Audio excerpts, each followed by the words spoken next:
Hello, it is your sleepless god back with What If Medusa Adopt a Child, Part 2. So, remember, you are naming this kid. I am not naming him at all. You can name him whatever you want. I'm just going to have to agree with it, obviously. Don't name him Dickbag, it's just too obvious. You can name him Jason Todd anyway. Remember to like, subscribe, and comment down below. So let's start the video. Last time we left off, he just got picked up by Medusa himself because of Hera. Hera actually gave him the curse of blindness, meaning that the village that he was a part of called him a freak of nature, a basic monster. So what he did was they were trying to sacrifice him to the gods to give favor, but actually, I'm trying to remember. Athena, knowing that the strategy of this, knowing what this kid's going to grow up to, knowing what this boy is going to be, sends Medusa to take care of him and actually grab him. And Medusa does that and takes care of the boy and actually trains him into archery, one of them, and into one of his favorite weapons now, spears. Also giving him a speech about when he finally learned, like his lightning powers, that they're not. Yes, they're part of the gods, and yes, they did this to me, but you shouldn't fear them. You should train them and control them. After a bunch of training, when finally he hit the age of 16, he left Medusa, and he gave him a promise that he will never break, that no one will deal harm to her ever again, and that he will be back. Then he went to a certain village, a smaller village, a training village, where he met an older figure after slicing two people's ankles.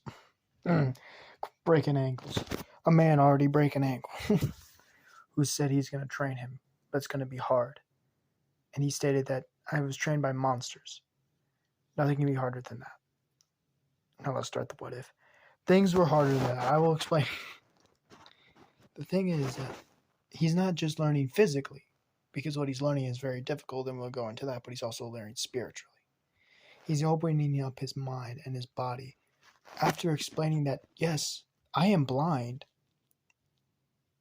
the person who was training him didn't give a shit. They started a training session of specific type of training, and we'll go into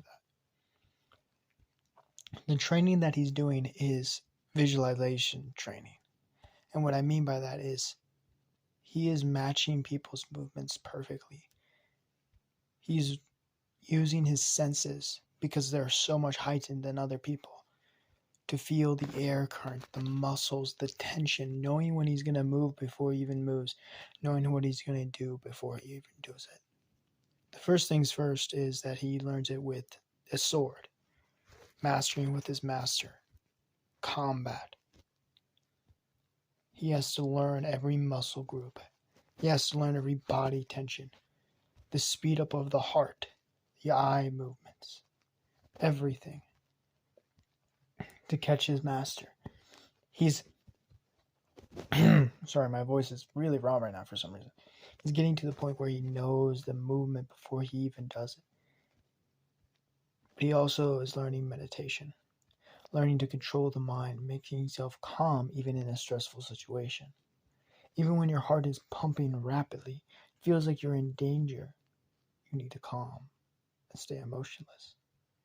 He does this through a lot of things, building this up, starting in the dojo with people fighting around him, to going up to being in the woods with bears and animals, being any source around him. But he is meditating. He's controlling his body to the point where he's unsensible, unawareable, to the point where he's basically invisible to the naked eye. If he attacked you right now, he would be literally gone. You wouldn't feel malice, you wouldn't feel content, you wouldn't even feel pain, you would instantly just feel death. These two training styles is what he learns for the next 5 years. He learns how to master sensing people's bodies with a weapon and countering it with a weapon in 3 years. He masters it without one in 2. But that's not all he's going to do. He now has to master as well bowsmanship. He goes to a different village for that. A master himself who he has to lose against every day to learn how to shoot a bow.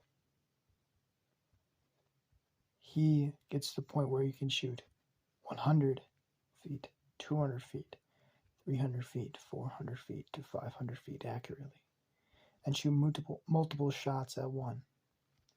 The person that he trains with before all of this was a bandit, a person of war, someone who stole from the rich and gave to the poor.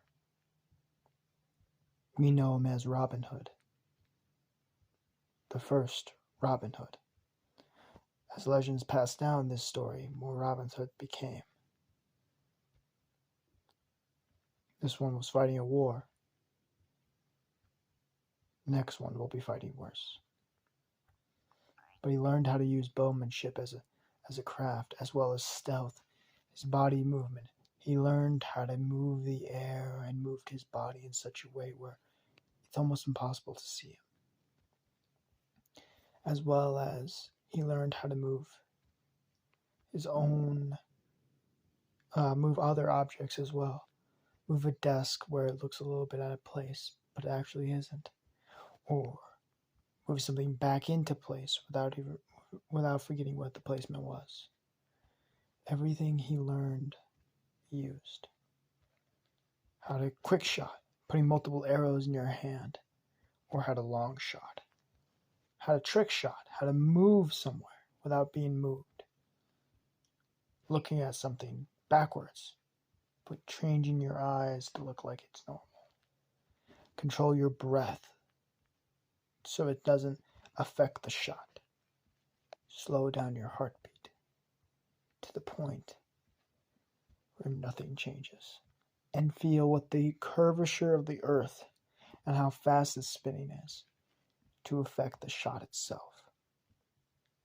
After that, he trained with another man. A man from Japan named Lu Bu. Lu Bu trained him with the spear. The only person and the only demigod that could fight Lu Bu with the spear and match him in a fight. Two greats at it. He fought with him so hard some days that the sky will rock with thunder and lightning. Every clash, every match, everything that happened would go and smash as his body would tremble with fear sometimes when he fought, because he knows that he could die. But he doesn't care, because excitement overpowers his fear, overpowers his anger, overpowers his might. And anytime he clashed with Lu Bu, it felt like he was fighting an equal. He trained with equal standpoints. 5 years for the first training, 3 years with Robin Hood, and another 4 years with Lu Bu. Making him about, left 2016,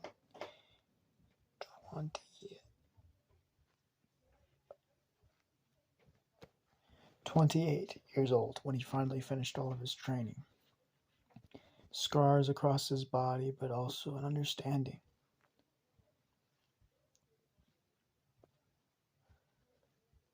Body and mind fully connected. His soul finally controlled with such a furious wrath, but also controlled so much well. Like a snake curled up, He can launch at any moment, but he knows he can't. He could kill anyone, but he knows he also can just make them fear him. But he finally makes it back home, back to the place that he loved the most, the forest, the place where most men will never go but himself. He looked different, older. His hair grown longer, his blackish hair that he never knew what he could keep it up as. He always had a cloak on himself, covering up the scars across his body from fights and battles. And when he walked into the forest, he instantly felt something weird. He felt his blood shiver in fear. Not fear of battle. He loved it. He loved battle. It's one of his things that he actually secured in his mind. Fear of something else. Fear of something gone. Something that's not right. Something that should be here. But it's not. He ran. He ran as fast as he could for the forest. He didn't even care that the forest felt like it was going through him. The coldness of the air. As it made it to the others. The snake women. The women that took care of him. And Medusa herself. But it wasn't her. It wasn't her in full. Something was gone. He could feel it. He could move. He moved to her body. As her head was cleanly cut off. He asked, "What happened? What happened to my mother?" As the sisters told her, a hero named Perseus killed her and took her head,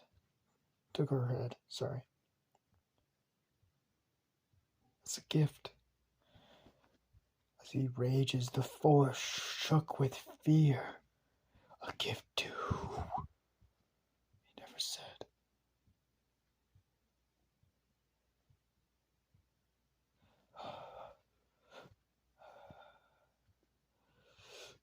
Who ordered this? Who ordered the killing of my mother? I will. As he takes a deep breath, as he calms down,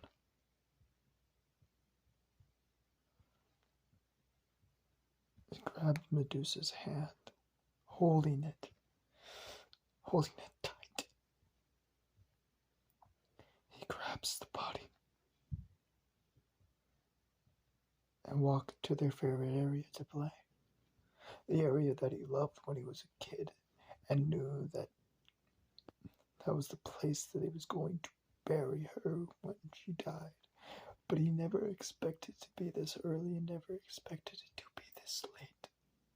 He wanted to be there for her. He always wanted to be there for her. But he couldn't cry. He needed to be strong. He needed to use the anger, the rage, but the calm about it to kill him. He put his body down. Her body to the ground itself. And something happened. He felt something. Something crawl up his leg. He almost sensed it before he even knew it. Even in his loss in his mind, his body knew what he knew.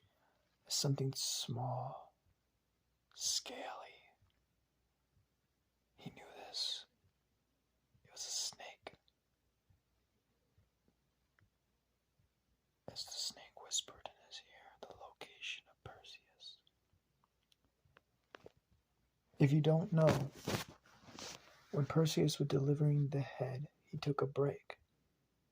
And the blood of Medusa, soaked into the ground and made snakes. same as her hair. Because of Perseus' misbereavil, or misunderstanding of the power that one other demigod has. He didn't care about the snakes until he will care about them later when he dies.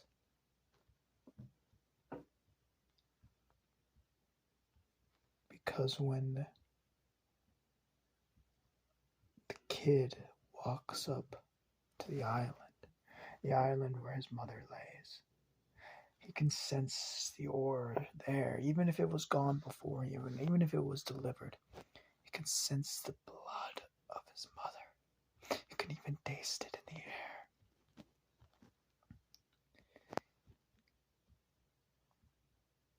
He saw Perseus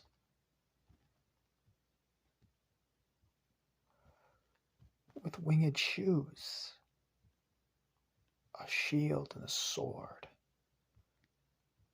next to his own mother. A live one that he knew he could kill, but he decided not to. He decided to do something worse, or better, who knows.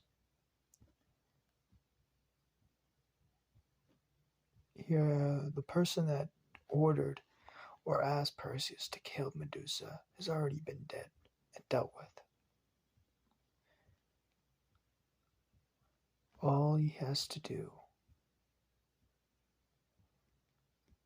is something a little, just something small. When Perseus left, he chained up his mother and ripped off both of her ring fingers and chopped off the head of his adopted father. And then, when Perseus came back,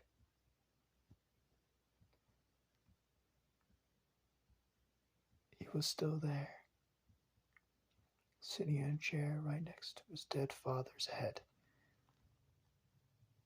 He looked up and asked Perseus to fight him, but more in a clever way. He mocked him. He mocked him of what he believed. He mocked him of the gods he understood. As Perseus yelled, screamed, almost to let his mother down as the kid did, he cut off the strings of her arms as the lightning and thunder raged around them. Perseus yelled, "You will die today, you will die if the gods," and he yelled, before he even could say it, our main character yelled back, "The gods can deny their freedom and life, because I will demolish everything you stand by. My body and mind will crush you. My spirit will demolish you for what you did for my mother, and what I will do to your body. Only the gods could bring you back if I didn't kill you. Who ordered you? Who helped you?" As he says.